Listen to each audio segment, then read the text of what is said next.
Samantala, nagpakawala ng tubig ang dam o ang Ipo Dam sa Bulacan ngayong umaga.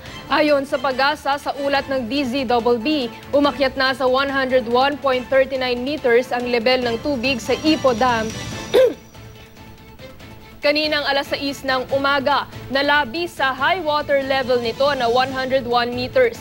Nagpakawala na ito ng tubig sa pamamagitan ng pagbubukas ng Radial B at Gate 1 kaninang alas 7 ng umaga. Sa Bustos Dam naman, umakyat na sa 17.55 meters ang level ng tubig, kaya inirekomenda na ng pamunuan nito ang pagbubukas ng isang watershed o ng isang washed out gate na may 24 cm discharge flow. Abiso ng Pag-asa sa mga residente sa paligid nito, lalo na sa mababang lugar kabilang na ang Bustos, Baliwag, Pulilan at Plaridel, maging alerto sa posibleng pagtaas ng tubig. Nananatili namang kritikal ang level ng tubig sa Lamesa Dam na hanggang nitong alas 6 ng umaga ay nasa 79.98 meters na. Napakalapit na nito sa spilling level na 80.15 meters. Una lang inirekomenda ng pamunuan ng Lamesa Dam ang forced evacuation para sa mga pamilyang malapit sa Tulyahan River.